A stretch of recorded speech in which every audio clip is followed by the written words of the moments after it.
Hey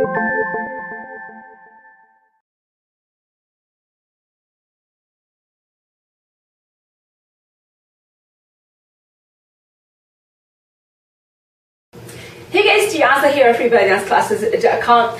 I am going to be answering a question from somebody who asks, she said, my upper body is really small and the moves that I do don't look big enough or strong enough when I dance in comparison to other people, so what do I do? Okay, there's different ways you can answer that. I kind of want to see probably what you do. That will be great, but I know exactly what you're talking about, and a lot of people kind of struggle with that and always say the same thing, and I hear that a lot in classes. So I kind of know exactly what you're coming from, but I am also sure that everybody's going to be a little bit different, so seeing someone will be great. So if you have a video, you want to send it to me, doing the moves and letting me know, that this is how it looks and what do I think about it, I would be happy to respond to you. But in general, if you find yourself having a small upper body, by that some people mean like maybe shorter, some people have like a short upper body, long legs, or the opposite, like I'm the opposite, I have short legs, long upper body, so that kind of helps with belly dancing, that's true, but it's not something to limit you. Some of the greatest belly dancers I know have short upper bodies and long legs, so it's not necessarily a limit or a handicap, but it's something that you just need to learn how to work with to your benefit. Okay. The other thing, a lot of times people would say, oh, I have small upper body. They also mean maybe small hips, where they feel like their hips, are not wide enough to make the moves look, a certain way. And I think a lot of times when we say stuff like this, we really are comparing. So like we see somebody who's got wide hips and we're like, oh, well, I don't have wide hips. Maybe your hips are wide enough where they just don't look wide as somebody else's hip. So the first thing is definitely don't compare. Okay, you gotta stop comparing. You gotta embrace what you have, embrace your body type, and work with it. If you have a short upper body, there are things you can do. Okay, you really need to work on your flexibility for your side obliques. Okay, because you can then push the upper body a little bit more. For example, I can keep my upper body straight, and I will try to slide my hip. This is how far my hip would go if my upper body stays straight. Really, for me, this is it. Like I'm feeling like I'm completely stretched right here, okay? But what I can do is if I take my upper body and push it to the opposite direction intentionally, that would make my hip look like it's moving out to the side more. Now see the difference? Just all I did was I pushed the upper body to the opposite side, and now I look like my hip is going out more. So a lot of it is really visual, and kind of like little tricks here and there, and remember that when we say that something sticks out more, or the hip sticks out more, it's in comparison to something, with something. So your hip sticks out in comparison with what? With your upper body. Well, if you want to look like it's sticking out more, or push the upper body to the opposite direction, and then you will see that your hip is sticking out more. So that applies like when you're doing, for example, the side sliding Egyptian shimmies. If you want it to look like you're sliding more to the side, take your upper body to the opposite direction, okay? And that takes some practice, of course, but know that that's something you can work with. Now, if you have a small upper body, like as far as length here, okay, between the chest and the belly, that's something you're not going to be able to do anything about, unfortunately. It's just the way it is, but it's really not a handicap. I mean, I don't really see it as a handicap.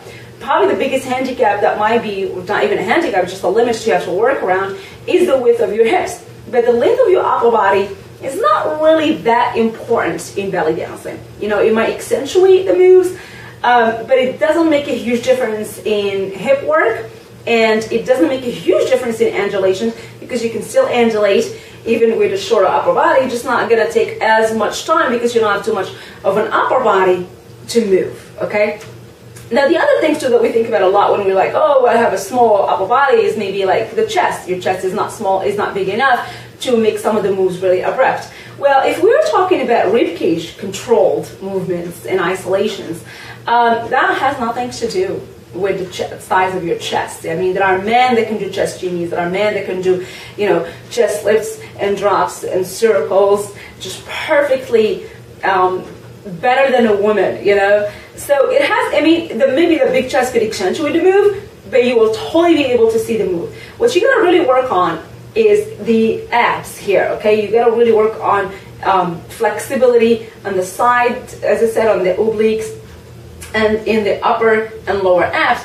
That way you can really lift high enough so your rib cage gets lifted, and that will accentuate the moves. So you really got to work on moving the rib cage with your abs rather than thinking about just like keeping the rib cage down and then just isolating the chest, because that's really not what we do in belly dancing. We move the rib cage in order to work our abs, and our abs move our rib cage. If you have a big chest, it just accentuates the moves. It doesn't create the move, because the move is not created from your chest. It's actually created from your rib cage. Okay, so isolate the rib cage and focus on that, and really work your abs and work on the flexibility in your abs. Now, the chest shimmy, some people might think that it has a lot to do with the size of your chest. It really doesn't.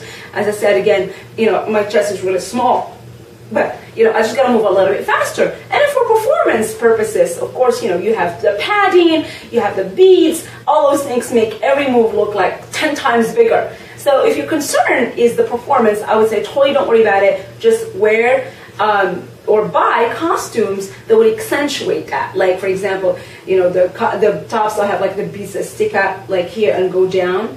That would accentuate the chest, shimmies, and also the chest, movements as far as circles, lifts and drops and stuff like that.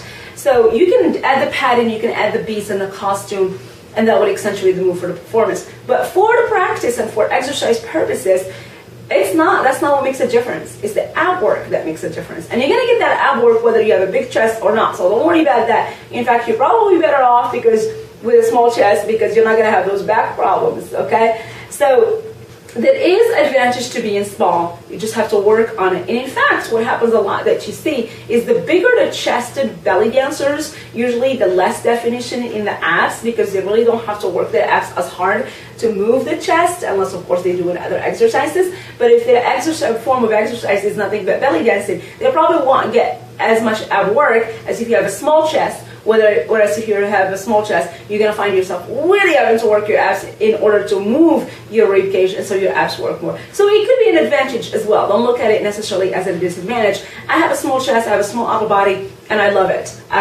For me, it's like, I don't care how, I don't want to look like somebody else. Being small chested is really healthy for your back, and it really helps you work for belly dance purposes. It helps you work your abs more. So, all around, it's actually a benefit instead of a disadvantage, and I hope you can look at it that way. So that's my advice to you, and hopefully it's little ideas of how you can accentuate those moves will help you out. And I'll see you guys next time in our coffee talks. FreeBellyDanceClasses.com is our website. Feel free to ask any question. I'll be happy to answer it. Take care.